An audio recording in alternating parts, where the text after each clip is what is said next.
आज करीब 2 साल से जातीय और नस्लीय हिंसा से धधक रहा मणिपुर अब शायद शांत होता दिख रहा है। मणिपुर में अचानक से सरकार बनने की हलचल तेज हो गई है। मणिपुर में 10 विधायकों ने बीते बुधवार को राज्यपाल अजय कुमार भल्ला से मिलकर सरकार बनाने का दावा पेश किया है। बीजेपी विधायक थोकचोम राधेश्याम सिंह ने बुधवार को राज्यपाल अजय कुमार भल्ला से मुलाकात के बाद दावा किया कि 44 विधायक नई सरकार बनाने के लिए वो तैयार हैं। बीजेपी विधायक ने 9 अन्य विधायकों के साथ राजभवन में राज्यपाल से मुलाकात की। उन्होंने कहा कि 44 विधायक जनता की इच्छा के अनुसार सरकार बनाने के लिए तैयार हैं। हमने राज्यपाल को ये बता दिया है।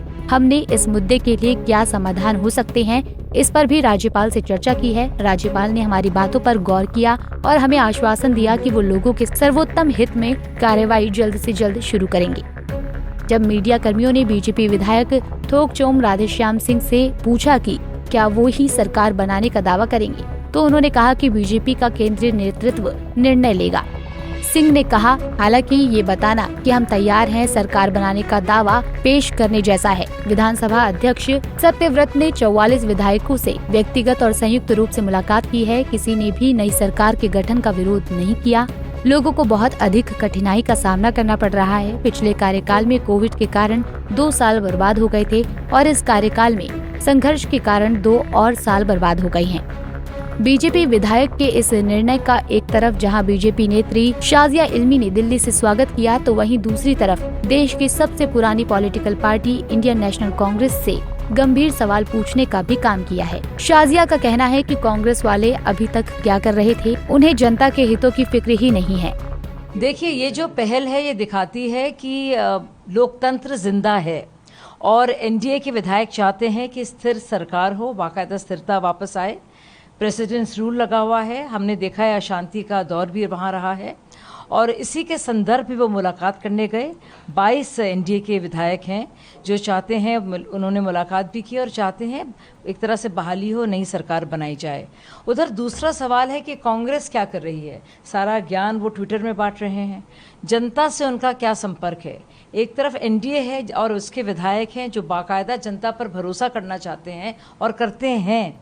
दूसरी तरफ जनता से पूरी तरह से संपर्क तोड़कर कांग्रेस पार्टी सिर्फ ट्विटर पर अपने सारी स्ट्रैटेजी बना रही है और सारी आगे की रणनीति तैयार कर रही है।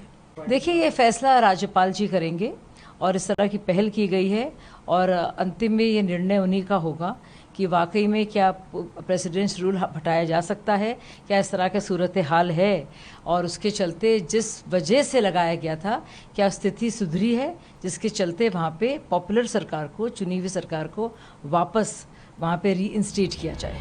बता दें कि बीजेपी नेता एन बीरेन सिंह के मुख्यमंत्री पद से इस्तीफा देने के बाद फरवरी से मणिपुर में राष्ट्रपति शासन लागू है।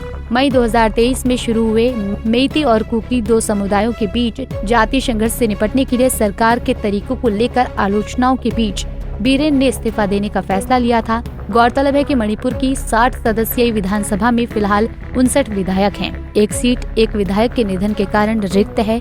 बीजेपी के नेतृत्व वाले गठबंधन में कुल मिलाकर 44 विधायक हैं, जिसमें 32 मेइती, 3 मणिपुरी मुस्लिम और 9 नागा विधायक हैं, जबकि मणिपुर में कांग्रेस के 5 विधायक हैं, सभी मेइती हैं।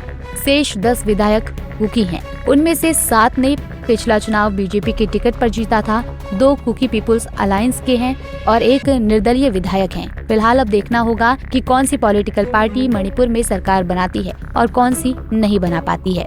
जबकि गौर करने वाली बात ये होगी कि राज्य सरकार के गठन के बाद क्या मणिपुर में जातीय संघर्ष पर पूर्ण विराम लग जाएगा या नहीं। Bureau report, Punjab Kesari TV. हमसे जुड़े रहने के लिए हमारे YouTube चैनल को सब्सक्राइब करें और नई वीडियो की नोटिफिकेशन के लिए बेल आइकॉन को दबाएं।